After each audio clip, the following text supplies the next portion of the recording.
You're nothing but a jellyfish if you don't have any skills, and our boy is no exception. Still unawakened in his 30s, he barely scrapes by as a pack bearer for monster hunters. But when a mysterious being calling itself the King grants him a skill, he gets a second chance at life. Now he's back in high school, armed with a power that lets him block and absorb the skills of others. Let's see how he uses it in a world that once called him a waste. The story starts in a strange place of Skull Hills, but what's scarier is that a fanged caterpillar attacks a weak-ass porter. He barely manages to stab his dagger in its throat. He trembles as the creature leaks nasty mucus on it before dashing to the ground. He is glad that he can finally use his own strength to defeat a monster. When he looks ahead, the Awakened are locked in battle with dozens of horrifying creatures. One of them turns to him, reminding him he's just a pack bearer and shouldn't mess around with little insects. The porter apologizes profusely, but they just shrug him off as useless, unawakened trash. After that battle, the world changed completely as another dimension popped up and wild monsters swarmed. But the people with awakened transcendental powers also began appearing. With their powers, the Awakened explored the abyss and crushed its monsters, and society soon began judging people solely by their awakening rank. Those with high ranks lived well, while our guy was left carrying mana stones from the monsters they killed. As he turns around to say that he looted all of the bodies, he is shocked to see that all of the Awakeners have died in a nasty way. Out of nowhere, a celestial demonic figure showed up and said he was the only one left. This is the SSS-ranked monster, Asmodeus. Out of desperation, the porter pulls out his tiny knife to defend himself,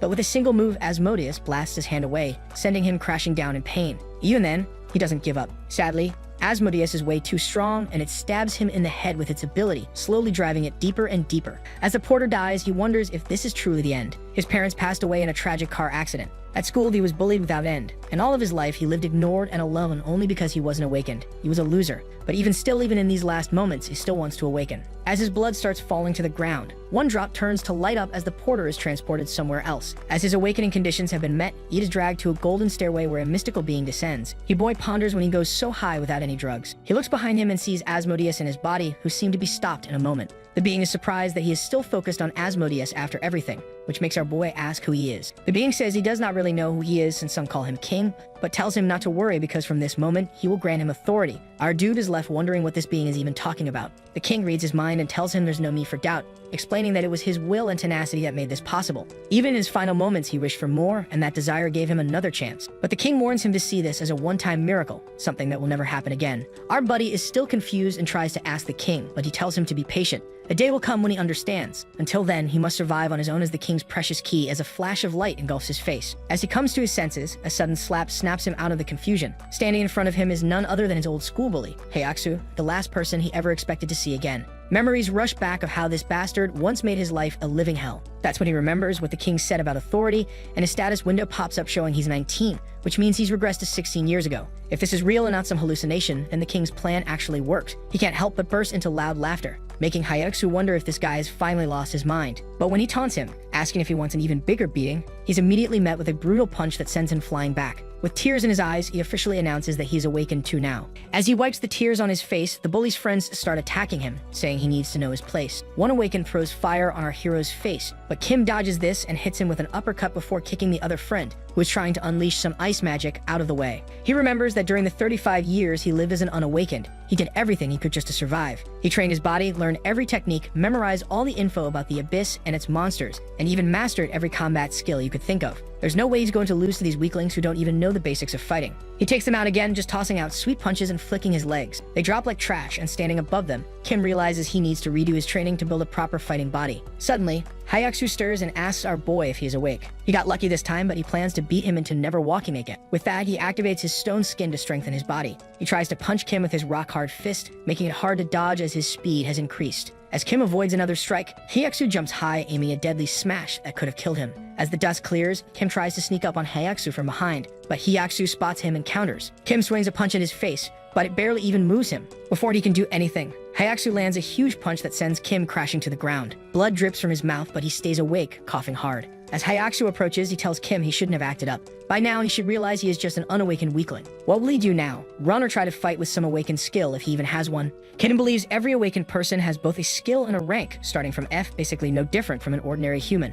up to S, where abilities turn monstrous. The problem is, his own skill is something he's never seen before, doesn't understand, and worst of all, it seems weak. Against Heiaksu's C-rank power, he shouldn't stand a chance. But deep down, he can't shake the feeling, and he'll never lose. As his red aura starts permeating through the area, Heiaksu becomes scared as he can't believe that the lowly Kim is really awakened. Kim feels the power of gluttony, like his body has been invigorated, and he can feel magic now. Hyaksu charges in again, ready to end Kim in a single strike. But before the attack connects, Kim raises his hand and a huge fang creature forms above Hyaksu with gluttony skill spreading out to consume Hyaksu's stony skin layer by layer. Kim drives his will deeper, forcing the ability to grow stronger until it devours everything. As the armor shatters from Hyaksu's body, the class goes on chatting casually as if nothing unusual had happened. That's when the sky suddenly burns crimson with the glow of Kim's awakening. As the dust settles, dark energy still crackles around Kim while Hyaksu lies defeated, crashing hard into the ground. From his successful gluttony, Kim's rank rises to E and he inherits a new ability, the very skill Hyaksu used, Stone Skin. The scene shifts to the nurse's office, where Kim drags all the humbled bullies on his shoulders. The nurse is shocked to see that all of them are extremely injured.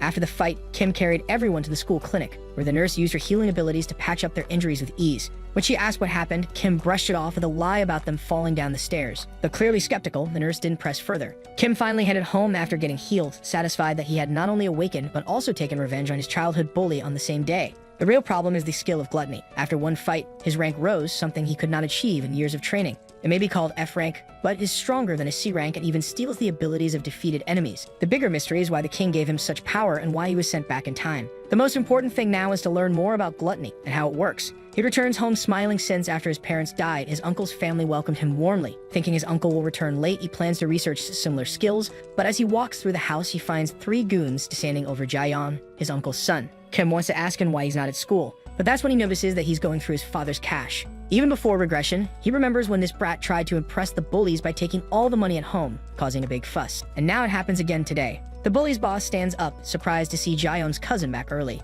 He warns him to leave if he doesn't want trouble, saying they will take what they came for and go. Kim only looks at him, then smiles, seeing the perfect chance to test things out. Kim suddenly lands a punch on the guy's face, knocking him down and shocking the others. He then tries to use gluttony, which frightens the boss, but the skill tells him its main function is unavailable. Both are confused, Kim even more so, unable to believe it didn't work. Taking advantage, the boss punches him away and calls him a crazy bastard. And then the boss and his goons unleash a flurry of spells on him. One unleashes Bind, another Poison, and the boss throws the Bleed skill. These 3 status effects fly towards Kim, who can't hope to react as they hit him all at once, filling the whole building with light. After that, the boss asks how he dared to fool them by acting like an awakened person. Unfortunately, this is not over yet, as the usage of their skills has been sensed by gluttony, which confirms the use of all of the status effects and resists them due to a mysterious power. Kim laughs as this technique didn't work, yet it neutralized their skills as it pleased. Before the boss can even wonder what's happening, Kim shoots his rock-solid fist and punches him so hard that he breaks the floor. He realizes his skill is diabolical. After beating the bullies, Kim reviews what he learned. The status window now shows general details of an awakened, but not everything.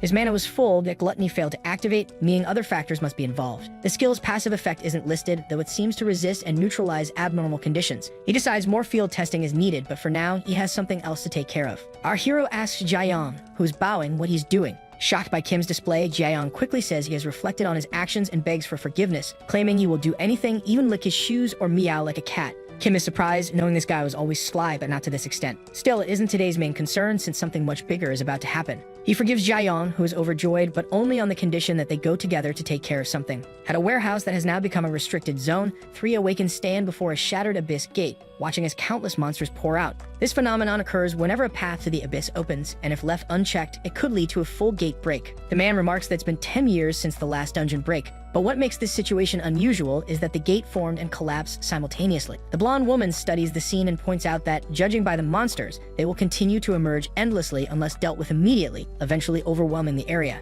The red-haired woman suggests evacuating the nearby neighborhood, but the man reassures her that it isn't necessary. He explains that his B-rank barrier skill will hold, and since this is only a C-rank gate, the strongest monster they will face here is C-rank. Even if some manage to break through like earlier, the 3 of them are more than capable of handling such weak opponents, given that they are all B-rank awakened. As Jaeyeon and Kim rush through the city, Kim quickly fills him in on the situation. Jaeyeon shrugs, wondering if everything should be fine since the control personnel are already on the scene to handle it. He keeps tacking on "sir" at the end of every sentence, which eventually makes Kim sigh and tell him to cut it out. Still, Jaeyeon isn't wrong. The gate's mana reading is only around C rank. With B rank personnel guarding the site, there shouldn't be any major issues and things should wrap up without casualty. Jaeyeon smugly points out that's exactly what he's been saying, but Kim warns him that's only if the dungeon really is C rank. Meanwhile, back at the gate, the Awakened are cutting down wave after wave of monsters. Everything seems under control at first, but the man starts to notice something off. These low-level monsters shouldn't be able to punch through his B-rank barrier so easily. That's when a worrying thought crosses his mind. Maybe the dungeon's mana isn't C-rank after all.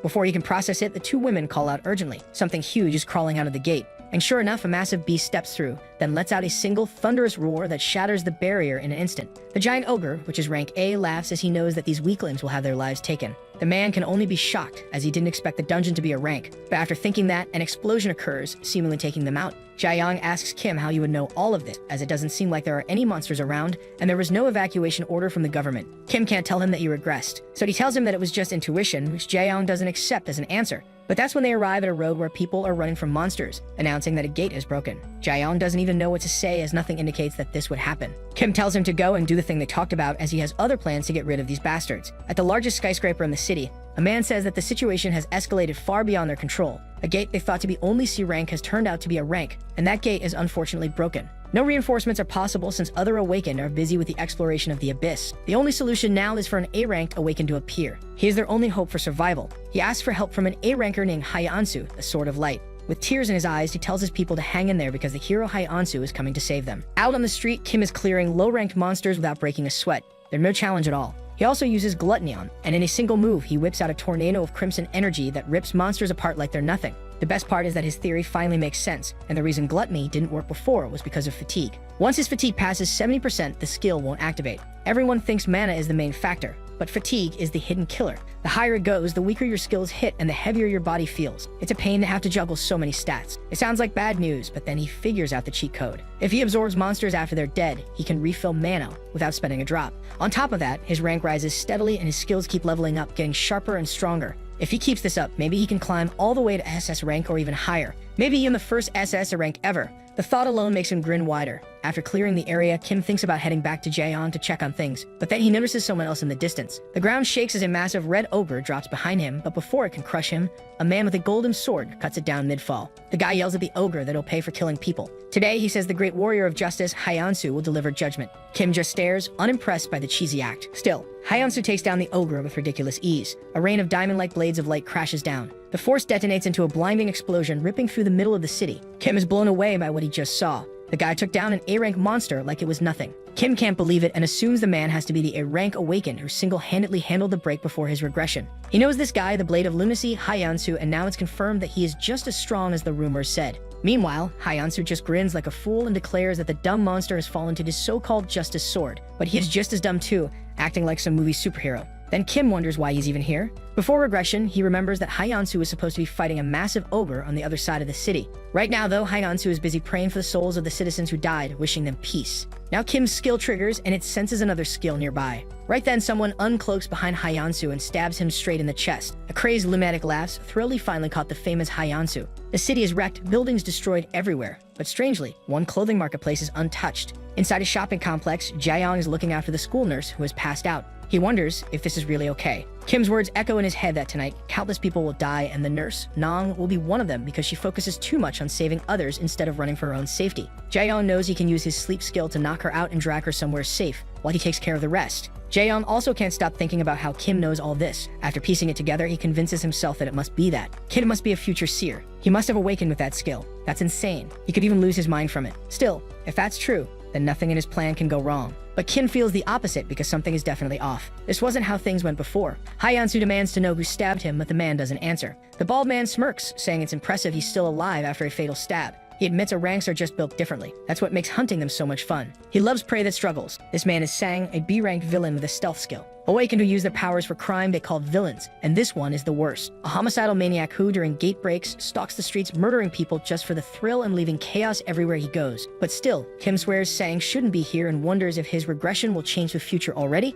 Hyeonsu calls him an evil bastard and vows to take him down. As they clash, the ogre they fought earlier starts rumbling. It isn't dead yet. With this regeneration, it forces itself up, throwing both Sang and Hyeonsu aside. Sang laughs at the monster's toughness. He thinks as expected of an A-rank beast because it smashes the ground and splits the two fighters apart. Not that Sang cares. He wasn't planning to fight the ogre anyway and already had his next target in mind. He turns his eyes on Kim. He saw him standing there earlier, just watching. And now, with a twisted grin, Sang charges at him and thinks this bystander will be easy prey. Without hesitation, Sango dashes at Kim. His blade flew toward Kim's neck as he shouted for him to die. He expected Kim's head to go rolling, only to stop dead in shock. But Kim's neck was covered in stone. Kim hardens his face like stone and spits out an insult. That slip-up is enough for him to drive his sharp kick right into Sang's chin. The hit lands clean and annoyed. Sang realizes Kim is not some random bystander he has awakened. Kim calmly calls him out as the B-rank villain Sang, which instantly gets Sang's attention. Kim asked if he was the lunatic who'd been murdering people with stealth skill. Instead of denying it, Sang just smiled like it was the best compliment he'd ever gotten. Their fight kicks off fast. Sango's blades strike again and again while Kim counters with his stone-covered arms, blocking the blows and shoving back whenever he gets the chance. Sparks fly each time the blade clashes against stone. Both men eventually step back. Sang smirks and admits Kim is skilled and confident,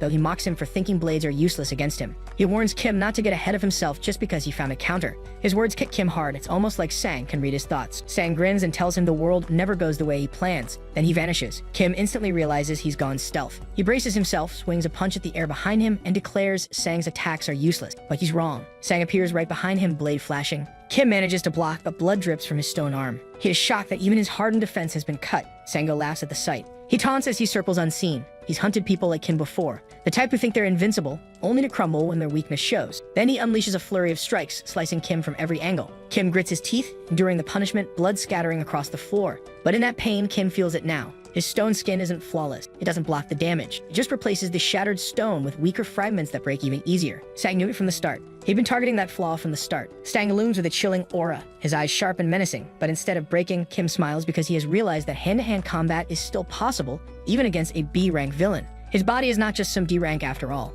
He grits his teeth and says it is time to wrap this up. Sang laughs in his invisible haze and says it is desperation talking and that he will see what Kim has got. Kim doesn't waste time. He raises his hand, mana twisting dark around him, and unleashes Predation. Sango feels the twisted mana and gets annoyed that Kim was hiding it. Still, he laughs and calls him an idiot. Confident as ever, he activates stealth thinking. Kim can't touch what he can't see. But Kim doesn't flinch. He reminds him that every skill has a weakness. After eating monsters so many times, he learned that nothing escapes his gluttony. He tells Sango that no matter where he hides or runs, gluttony will find him. And now it hunts Sang. The murderer lets out a scream as the skill latches onto him. His form shreds apart piece by piece until nothing remains but silence. Kim stands tall, his enemy gone, the stolen skill now his. When morning comes, Hyeonsu is sprawled on the ground, broken. He thinks bitterly that if it weren't for the villain, he might have had a chance. But even the strongest can't fight death forever. The giant Obru looms over him, fist raised to end it. The ground shakes as it slams down, but Hyeonsu isn't there. The ogre snarls in confusion. A shimmer ripples and Kim fades into view, his new invisibility skill cloaking him. He's the one who pulled Hyeonsu out at the last second. After everything is done, Kim heads back with Jaeyoung to their home, where his uncle and aunt are overjoyed to see them because they thought something bad had happened since the house was completely wrecked. Jaeyoung assures them nothing serious went down, though Kim can neither confirm nor deny that. On the news, it is revealed that the gate break warning is now lifted. Since there is a chance of another outbreak, the government shuts schools for a week. As updates about survivors keep coming in, families and spouses breathe easier. The awakened who made it through are still in the hospital, and the school nurse tells police how she ended up there in the first place with no explanation. Hyeonsu becomes the center of attention because of the reporters, but he clarifies that he was not the one who killed the giant ogre. He says the real hero is someone else with a true heart. Even with this good news, the ogre's corpse has not been found, and the villain who was reported to be attacking people is still missing. People start to worry that government safety measures might not be enough. That night, Kim scrolls through the news on his phone, then stops once he hears enough. He just wanted to check if there was anything on him, and since there isn't, he feels relieved. But now he has to move on to the next level. He opens his stat window, which shows he has 3 skills. Getting stealth was definitely a good thing for him, but using all 3 skills at once is too much for his current powers. If he charges recklessly, thinking he can beat anything, he will run out of mana fast. If he gets the fatigue status on top of that, it could mean the end. His best option is to use potions that restore mana and fatigue, but those are expensive and not easy to get. That means he has to hunt for cash. To hunt legally, he needs a permit, and even using skills requires permission, otherwise it counts as illegal. With all that, the only option left for Kim is to explore undiscovered dungeons. When he enters, one of the B-rank spider sisters wonder how a mere human found them since they were so well hidden. They plan to paralyze him and drink his blood. Kim is shocked that they can even speak, but he knows that a few B-ranks won't be enough to change his own rank. Does he need to devour hundreds for that? The sisters think he is arrogant and clueless about his situation. They all spit balls of web that merge into a bigger one and laugh at him, saying he will suffer a fate worse than death. But Kim just smiles because webs count as status effects and his gluttony skill takes care of that easily. The sisters are stunned and even try to reason with him, but their screams echo through the train passageway as Kim consumes them all. From that, he gains a new skill paralysis. Meanwhile, at the new South Korea Player Association, some powerful people hold a closed meeting. Deputy Manager Tae can hardly believe he is meeting 2 of the best players in the association. The term player means an awakened who has legal permission to use skills for things like dungeon exploration and other objectives. Currently, there are 5 player centers across the association. 4 belong to the Great Guilds, which are the largest ever. They are the Fighters, Undivided the Crafters Alchemists, the Mages Magicians, and the Informants Nightwalkers. On top of that, there is the official agency that oversees everything, including the guilds known as the New South Korea Player Association. Right in front of Taeyuk sit two amazing players. Yu, the guild master of the Night Walkers, who is an S rank, and Jin Wei, the chairman of the association, who is also an S rank. Jin asks Yu if she discovered anything about the Malignant Guild. This guild is notorious for being made up of brutal villains. Members wear gold rings with 3 skulls carved on them to show their origin. Yu hands over a paper listing their movements and targets, but she suspects Jin did not call her here just for that. So she asks what this is really about. Jin laughs and says he wanted her opinion. He asks when she took the player test, and she answers 19 years ago, though she still remembers it clearly. She already understands what he is hinting at, and he asks her directly if she thinks a high schooler could take down a monster in a one-on-one fight. Kim clears out everything in the dungeon and now carries a backpack full of gems. He calls the Alchemist Guild, planning to buy some potions from. The 7-day school closure after the gate break finally ends. Kim spends those days on physical training, dungeon clearing, and of course, pedaling with the Alchemist Guild. People there are shocked when they see the amount of mana stones he brings in. They immediately treat him like an SVIP, coaxing him into trading with them. So one of Kim's main tasks during the school closure is potion trading.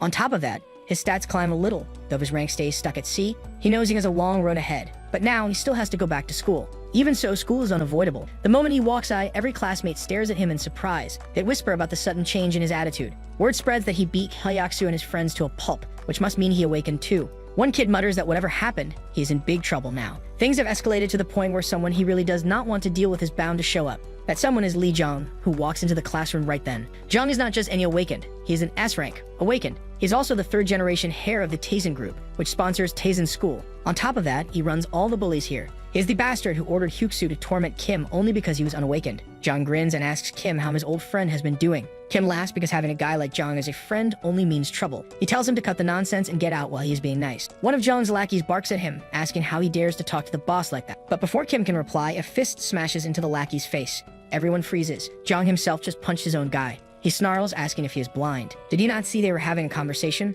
Then Jong steps closer to Kim. He says he understands Kim might think he is strong now because he beat Kyuksu, but he is still not at the level to talk back. A flame ball suddenly flickers in his hand, rising into the air. He advises Kim to watch himself before acting cocky in front of an S rank. Kim feels the burning mana rolling off him. It is impressive, no doubt, but instead of being scared, he only wonders how that power will compare against gluttony. Before he can activate it, a voice cuts in. She grabs one of Jong's lackeys by the wrist and crushes his hand. He screams in pain. It is Aeon Lim. She tells Jong to stop, and she also throws a sharp glance at Kim, warning him not to escalate further either. Kim studies her. Lim wears many hats like a class president, Yun Ong's half-sister, a rich family's young lady, a model student, and S-rank awakened, the prospective number 1 the next term, and her future SS-rank candidate. She has countless nicknames already and will only earn more. But the one thing about her is that she never compromises and never backs down. Jong puts on a fake innocent act and says she must be mistaken. He insists they were just having a friendly chat. Lim stares him down. She points at the lackey he just punched and says there was nothing friendly about that. Now Jong gets angry and warns her to watch her tone.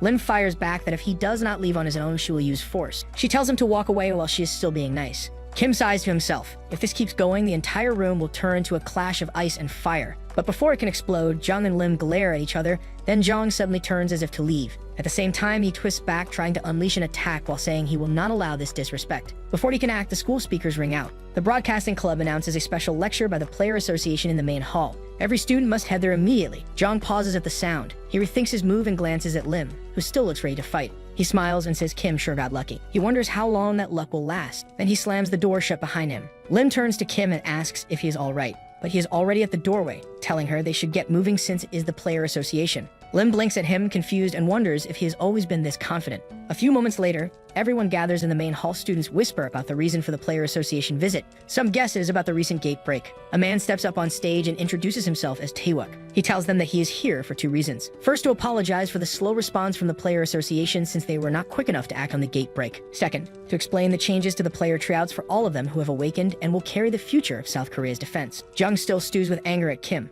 Lim thinks to herself that she should talk to him about all this once the lecture is over. Outside the school, the students are buzzing with questions about the player exam, confused about what it has to do with them since player tryouts usually start at 19. Taeyuk admits they are right, but tells them he would not be here if it were not important. With all the recent gate breaks and the rise of dungeons and monsters, the player organization is short on people. From now on, high schoolers can also take the player exam on recommendation. The class reacts with surprise, and Taeyuk continues. Candidates will be chosen based on ability assessment scores, academic records, and behavior. Kim smirks because everything this guy is saying is a lie. But he explains to them that tryouts will include high schoolers, sure, but the selection process has already started in secret. Taeyuk is using his skill called Observer's Eye, which lets him measure the full power of anyone without them even realizing it. When he focuses, he can even see their stat window. After scanning the school, he decides they will produce stronger results than most. Plenty of them will make good players, but two stand out the most. Jom has a total score of 1924 and Lim has 2335. The Nightwalkers already gave him a list of recommended names, but he cannot believe so many untrained awakened people exist with this much potential. While considering how to recommend them, meanwhile, Jung suddenly raises his hand and speaks up, saying some candidates aren't fit.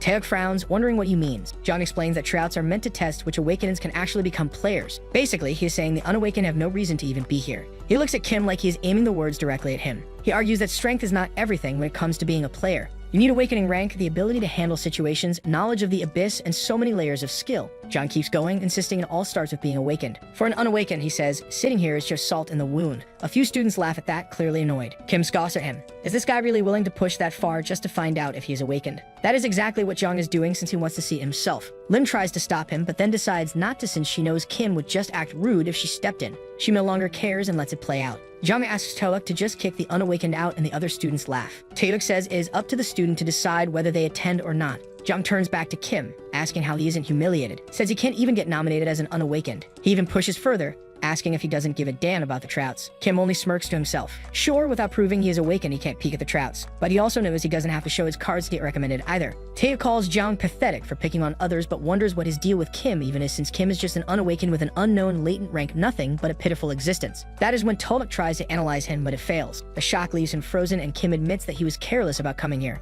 What use does a weak unawakened like him have at a lecture like this? It only hurts his pride. He decides to leave on his own. They can stay here and keep patting each other on the back. Taeyuk, however, cannot stop thinking about what just happened. His ability has never failed before, not even with the chairman. Yet this boy defies everything. As Kim reaches the door, he glances back at Taeyuk, who catches a glimpse of his hidden power and the strange figure standing beside him. By sunset, the hallways are empty. The library is silent except for Kim buried under piles of books. He says he plans to spend the rest of the day looking for clues about the king, though he doubts he will find anything here. That is when Jong's goons show up and tell him to come along since the boss wants to see him. Kim asks what happens if he refuses. They warn him by bringing up his aunt's restaurant. That catches Kim off guard. The guy delivers the message. Jong calls him a pathetic orphan and asks if he wants to make life even harder for his struggling aunt. He adds they will drag him there anyway. Before another word can be spoken, Kim smashes one of them with a punch so strong that the entire library is wrecked. Only one goon is left conscious. Kim tells him not to make him ask twice, squeezing harder while demanding to know where Jung is. Eventually, Kim shows up at the school gym where Jung is hanging out with an A-rank player and his bodyguard. Hyeonsu, who's been testing status effects on him, is surprised to see that nothing works on Kim,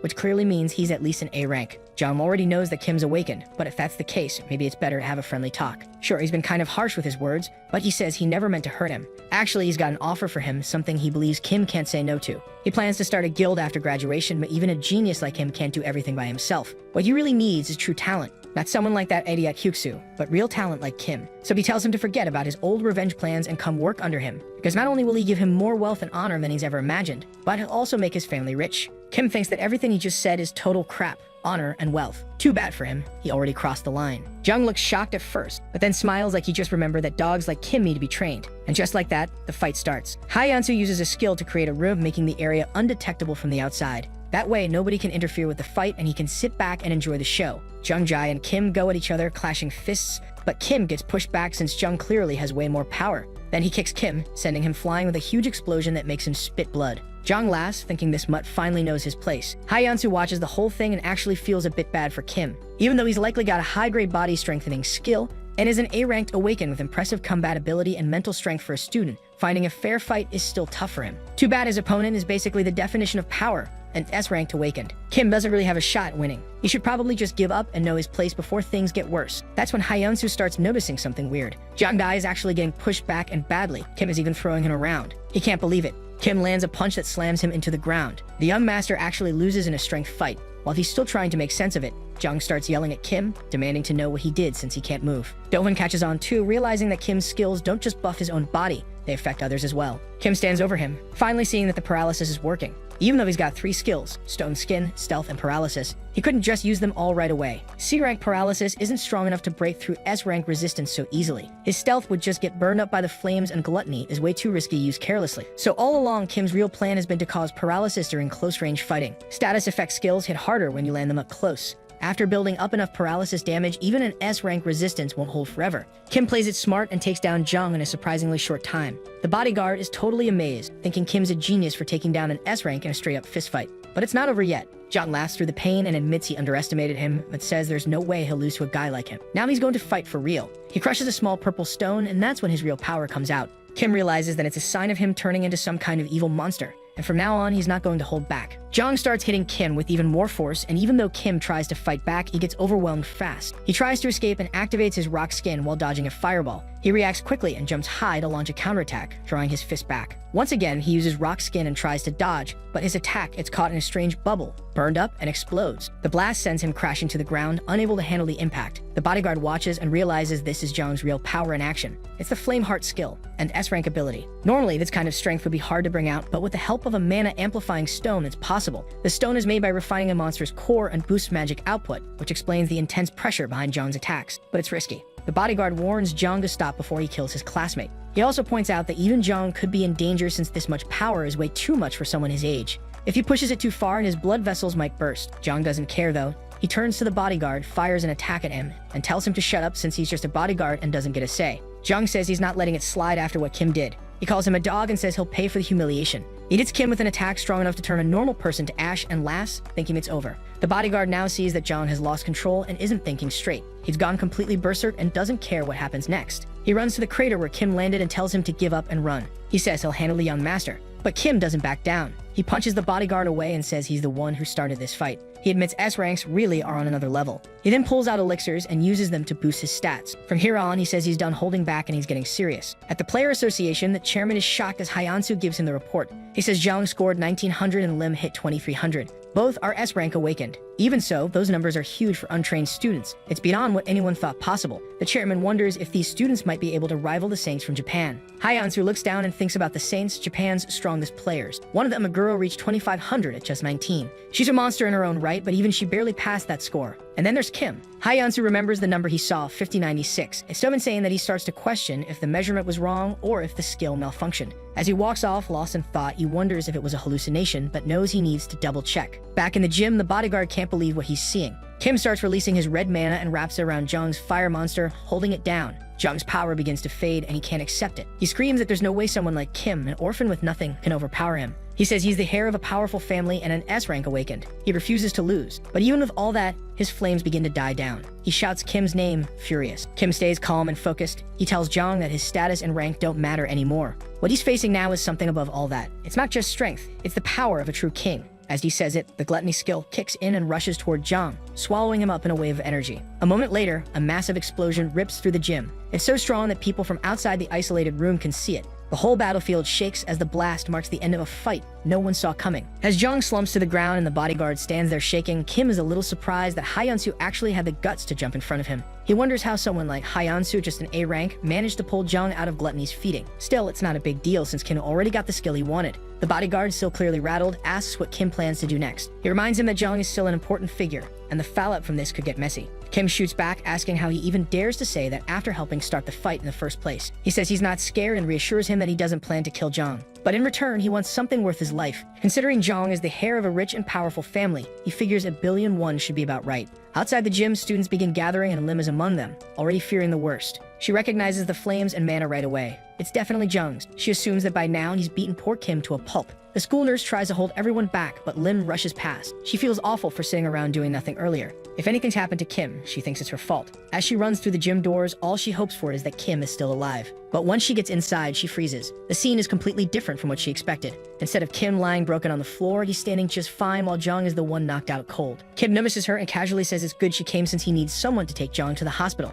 Naturally, she wants to know what happened, but Kim brushes it off and says Zhang must have fallen down the stairs. He tells her not to worry and asks her not to tell anyone he was there. When she turns back to ask more questions, Kim is already gone without a trace. Lim just stands there, stunned, while Kim quietly slips away from the school. He's feeling pretty good about how everything turned out, and now he wants to check what he gained from the fight. He opens his status window and sees that his stats have gone up. Even more surprising, he's got a new skill called Monarch's Heart and 5 points in Charm. The charm catches him off guard since it's usually only useful for celebrities. But the real surprise is Monarch's Heart. He didn't get Flame Heart like he expected, but instead got a support skill that boosts the stats of everyone in his party. It's a rare kind of skill and not one he's ever seen before. Kim realizes how powerful this new ability is. Skills that affect others are already rare, and since he's someone who can use multiple skills, this just makes things even more exciting. Monarch's Heart will let him do a lot more than he ever thought possible. As he's still taking it all in, 3 black cars suddenly stop in front of him. He He's caught off guard when someone steps out. It's Hyansu, and from the look on his face, he's not here for small talk. He tells Kim he has a ton of questions, but first, he needs to know what exactly he did back in that gym. Meanwhile, at Jung's home, things are getting serious. His father has just learned that his only son is in the hospital. Even more shocking is that the one who beat him is asking for $1 billion to keep things quiet. The bodyguard confirms everything and apologizes for not being able to stop it. Jung's father listens calmly and tells the bodyguard to go ahead and pay the student what he wants. He says the kid seems interesting, but at the same time, he makes it clear that the boy will have to pay for being disrespectful. He snaps his fingers and 2 people appear in the room. The bodyguard instantly recognizes them and looks worried. He thinks this is way too much, considering the boy is still just a student, but the father cuts him off and tells him to be quiet. He says he won't tolerate him barking anymore. This isn't just any man giving orders. This is Lee Jong-soo, an S-rank player and the president of the Taisen group. He's going to deal with things in his own way, and anyone who gets in the way won't be allowed to speak up again. Back outside, Kim senses that what happened today is just the beginning. He knows the fight is over, but whatever he started isn't ending anytime soon. The real battle is just getting started. Kim is wondering what Taewook's doing all the way out here. He's not even sure which gym he's talking about. Is it the one where he caused that explosion or the lecture hall incident where he revealed his power? The odds of Taewook getting involved in a fire are super low.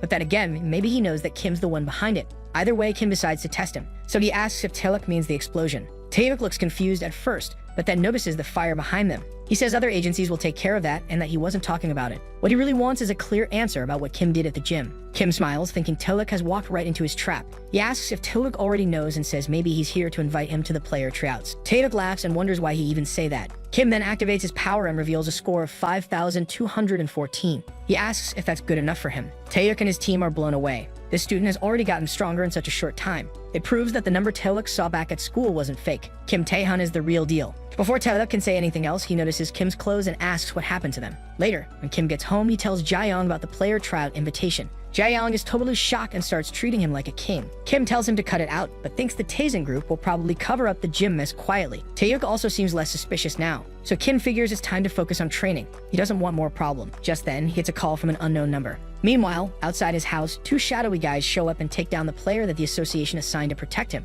That bodyguard had been kind of annoying, but it's probably because player candidates like him usually get strong protection. They're prospects after all. Still, that wasn't enough. The 2 men are known as the Black and White Brothers, an assassination team. The younger one, White, says even if Kim's a prospect, he's just a kid with no real fight experience. Black agrees and says being called a prospect doesn't mean much without real skills. He says it's time to show the kid what real awakening looks. But when he turns to his brother, he sees him already getting beaten up by Kim. Still not knowing who Kim is, Black charges in and demands his name. Kim doesn't waste time. He throws White aside and hits Black straight on with a rock-covered knee. He's the inexperienced kid they were so confident about. A few hours earlier, the bodyguard had been shocked at the amount Kim asked for. He can't just pull out that kind of money on his own. But Kim says he's not the type to blame regular employees. All he wants is for the guy to do a good job and convince his boss. Still, just in case the guy thinks about betraying him, he tells him they'll make an awakened oath. It's like a magical contract. The contract is pretty simple. First, Taisen Group has to pay 1 billion won and clean up the whole mess. That goes well since the news later says the explosion was just a gas leak with no injuries. The second part is that the bodyguard has to let him know if there's any revenge coming his way. And he does. That's how Kim finds out where the brothers would be. Back in the fight, Black comes at him with everything he's got, but Kim keeps dodging. Then he sees a chance and goes in for a hit. Black is fast too and jumps into the air to avoid it, trying to slam down on Kim. But Kim moves out of the way. From behind, he tells Black that he might be good at sneaking around, but his actual fighting skills are a joke. That ends the fight. Kim wins. In a car, he was talking with the chairman. She hears he has already picked the players for the tryouts. That means all the country's top prospects are coming together. She figures he must be looking at Shin, the S-rank from Busan. The chairman says there are a lot of strong candidates, but he's most curious about her younger sister. He thinks she's got real potential. Yu says that makes sense. Their family doesn't settle for anything less. The chairman says she's still as intense as ever, then asks who he wants to see. Yu says she heard something interesting. Forget the S-ranks for now. Taeya personally contacted a student himself. She's curious about that one. The kid must be pretty talented. Meanwhile, Kim tries to use gluttony on the 2 brothers, but it doesn't work. He doesn't have enough physical power to pull it off. For now, the skill is locked out from overload. Kim thinks if his ability won't work because of his physical limits, then raising his stats is the only choice. That means he has to prey on monsters or others, leaving him with one option. Earlier at the Blackhead Gym, a woman named Yura let Kim and Jaeyoung inside. Jaeyoung yells that they need money and experience to join, but Kim stays cool. Yuro says this place isn't your average gym since they're just kids. Kim hands her an SVIP card from the Alchemist Guild to sign them up. Yuro wonders where he got it and asks if he's a disciple of some top player. Even then, she worries that letting them in might cause trouble. Before things get heated, the big guy named Iron Strongman shows up flexing since he sensed trouble. Jaeyoung thinks his name is super cool, and others warn the new kids that Strongman doesn't let anyone leave easily. Strongman asks why Kim is shaking at his name. Kim fires back, asking why the muscle head is talking so much. This makes Strongman mad, and he asks if Kim just called him weak. Kim bets that whoever loses pays the other's membership for a year. Strongman laughs, thinking Kim doesn't know his place, but agrees to the bet and says he'll make it interesting. They both plug into a VR device that looks like the Abyss. Euro explains it's a virtual world called the Virtual Porter where competitions happen. Contestants race to kill the most B-rank monsters in the shortest time while carrying the maximum weight. It's the most popular game to rank gym members, but Euro doesn't think the kid stands a chance against Strongman. In the virtual world, Strongman tears through monsters with muscle boosts and great speed. He's sure he'll win and get a free membership. But Kim moves fast and wipes out every monster in front of him. His skills are on another level. Even surrounded, he smashes all the monsters and hits a 999 combo. Kim admits he didn't plan to use the machine for another 30 days, but thinks this is a good way to train with max weight carry. Since he won fair and square, he expects Strongman to pay up and leave. The tryouts finally start, and a huge crowd is lining up. Now the association lets minors join too, so people of all ages and backgrounds have to prove themselves. The big names everyone wants to see are Iron Fist, the close combat expert and A-rank Hong, Lee Gillan, the A-rank druid who can take on S-rankers, Shin, the thunder god of Buzin, who's S-rank, and Lim, the awakened S-rank, who's rumored to have the best stats. Kim from Psy Economy is trying to interview people at the player tryouts, but the line is way too long. She doesn't think she'll make it and figures snapping a quick photo might be all she can do. Then Kim shows up behind her and wonders how he's supposed to get past all these people. Kim asks if he's also a participant. For Kim, this whole event feels like a hassle, but when Kim sees a chance, she asks if she can interview him. Kim gets to the testing grounds with just a minute to spare after a reporter took up way too much of his time. He's a bit rushed, but doesn't let it bother him. Instead, he focuses on getting himself ready and setting up the right image. The place is packed, tons of people crammed into one room, all buzzing and whispering about the player's tryout. It's a tense atmosphere with everyone sizing each other up. After a bit, Kim accidentally bumps into Lim. She's totally shocked to see how much taller and more toned he looks. She asks him about his body, clearly curious how he got so ripped. Kim shrugs it off and says he just trained a little, but Lim isn't buying it. She thinks there's no way someone can change that much in just a month with only a little training. Before she can ask about what happened with Jong or anything else, the test manager steps up and welcomes everyone. He calls all the candidates the future of their beautiful country. The energy in the room spikes. The manager then explains the rules for the first test designed to select the awakened players. It's simple. Everyone has an exam ticket pinned to their chest with their exam number on it. The goal is to collect 5 tickets total, including your own. If you lose your own ticket, you fail automatically. So protecting your own is as important as stealing from others. The time limit is 1 hour and almost anything is allowed except murder. The manager finishes and announces the start of the badge collection phase. Right then, the entire room begins to transform, surprising everyone. The arena's walls shift and reshape,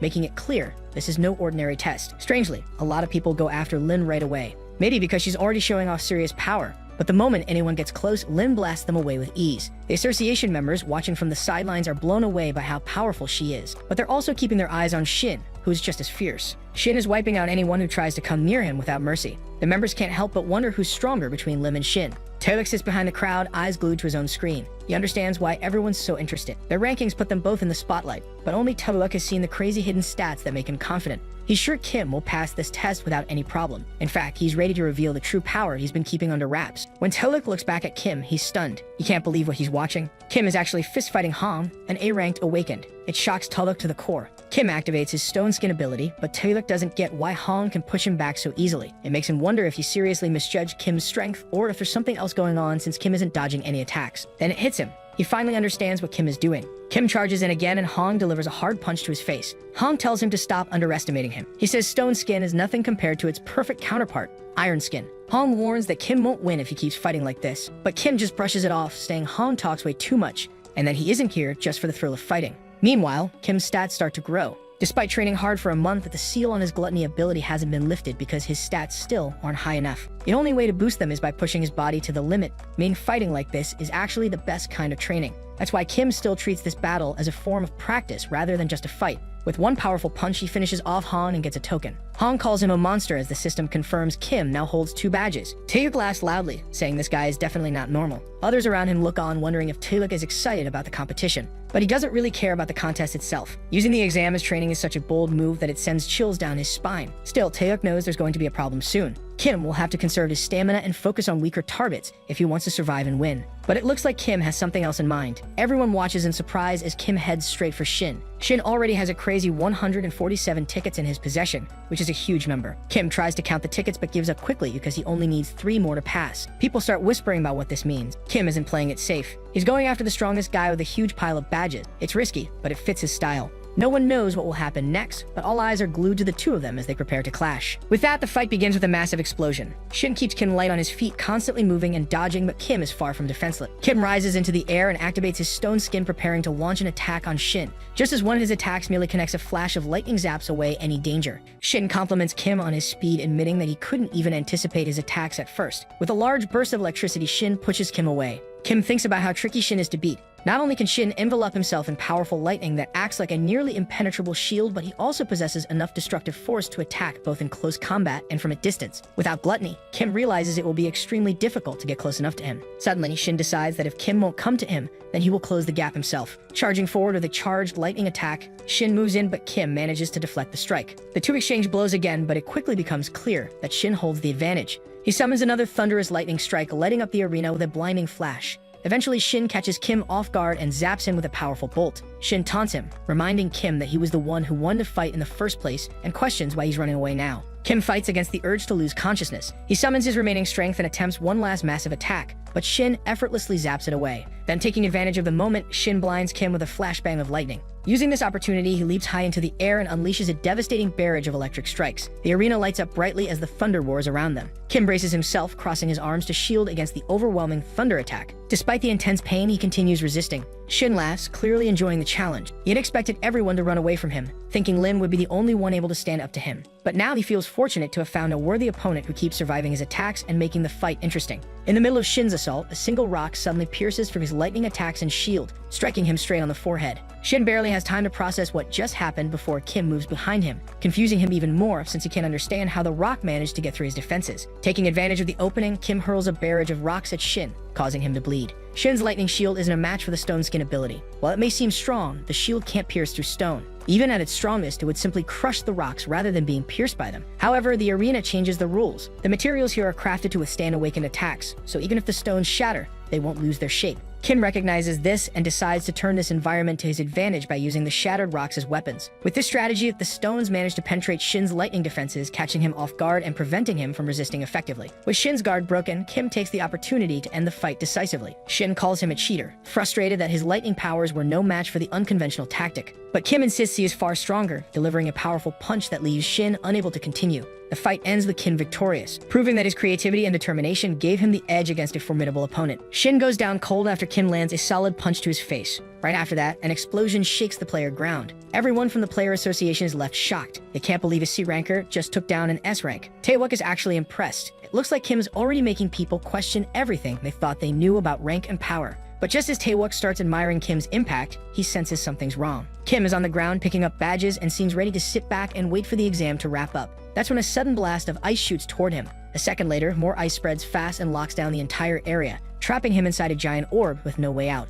The whole thing lights up with blue mana. Kim looks around at the massive ice chunks forming around him. He knows right away who's behind it. Lim. She steps out from the ice, her face calm and cold. She looks like she came with a purpose. Kim wonders how long she's been watching and what she saw. Before he can figure it out, she starts talking. Lim says power should always come with responsibility. Without it, power is just pointless destruction. She admits Kim is strong, but she didn't expect him to bring down Shin like that. The more she thinks about it, the more it makes sense that he probably took down Jeonju the same way. She sounds certain now. She doesn't give him a chance to reply. Her power activates and Kim cloaks right away, trying to disappear. But it's no good. Her attacks cover such a wide area that his invisibility becomes useless. The ice and snow keep hitting all around him. Stealth won't help here. He turns and runs, but Lim's already caught up. Before he can react, she's in front of him and lands a kick straight to his face. She talks while she attacks. She says when they met at the gym, she actually believed in him. She thought he was different from people like Jeonju. She believed he wouldn't use his power for selfish reasons. But after watching his fights, she sees he's just the same. She's convinced now that everything from what happened to Jeonju to this moment was all part of Kim's doing. She feels completely betrayed. Her attacks don't stop.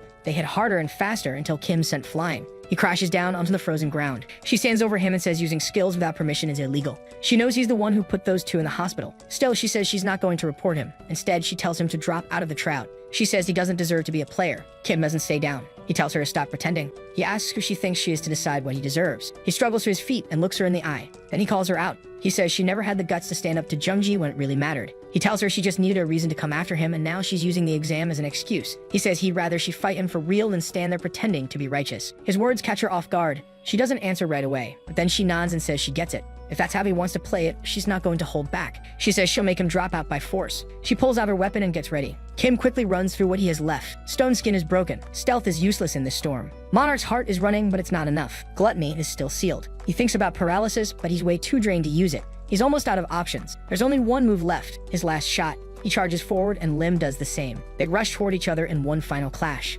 Outside the icy dome, the association members wait. No one can see anything through the snow and mana. Everyone's wondering who's going to come out on top. Taewak watches nervously with the rest. Then the snow starts to clear and the scene becomes visible. What they see leaves them stunned. Taewak's eyes go wide. Inside the broken arena, Kim has Lim pinned to the ground. And in a move that nobody saw coming, he kisses her. Even Lim is completely thrown off. She lies there frozen in shock, unable to figure out what just happened. When he charges in, Lim also jumps in to attack. She goes high and activates her ice power. But then she notices that Kim jumps over her attack and goes straight in for a kiss. That's how it looks, but in reality, he uses his paralysis skill. Abnormal status effects work better at close range, and when focused inward, they have a much higher chance of working. So Kim mixes his blood with paralysis and makes Lim swallow it. Even though she's S-ranked, he still manages to paralyze her. On top of that, it looks like he shocks her mentally too and gains 3 charm. Kim starts to wonder if he just pulled it off. He's glad it actually worked. But with that, the test is over, so everyone gets moved to the medical area to be healed. The speaker repeats the announcement. After the first round ends, a medical team takes care of all injuries. Even though Lim is paralyzed, she still has enough exam tickets and combat time to pass. Kim ends up with 7 tickets, and since he beat 2 S-rankers, he becomes the center of attention.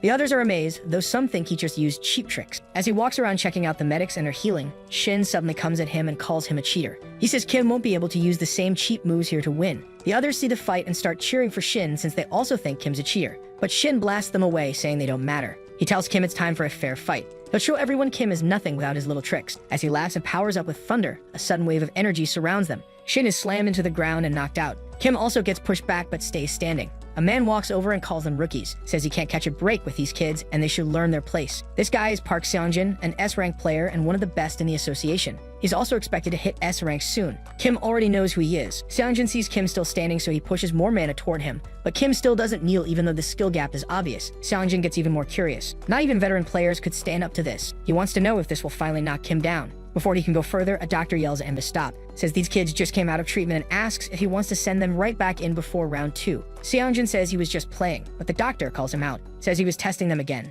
If the chairman finds out, there'll be trouble. Seongjin turns and asks Kim for his name. Kim tells him and Seongjin realizes he's the C rank who beat 2 S rankers. Says it's been a while since someone interesting came along. He pats Kim on the shoulder and says he's probably aiming for S rank, so he'll be waiting at the top. Kim looks at him, kind of surprised, while the doctors chase Seongjin off. After everyone heals up and gets ready, they're sent into a forest full of dungeon portals. Seongjin grabs the mic and says he hopes they've rested enough because round 2 is starting now. This time, they'll go through a real gate and enter a D-ranked dungeon. The students are shocked when they hear they'll be facing real monsters. But Seongjin explains that each group of 5 will get a supervisor who'll watch over them. But that doesn't mean they get a free pass. They'll be judged based on everything they do in there, and they'll get any gear they need from the association. He tells them to go ahead and enter the gates. Kim didn't expect a dungeon, but it does make sense. Everyone who passed is strong enough and they also get a supervisor to help keep things safe. The problem is, this isn't a D-rank dungeon. It's the S-rank double dungeon called Apocalypto. At first, people thought it was just D-rank and perfect for the tryouts, but then it turned out to be the first double dungeon ever found. The first party to enter got wiped out.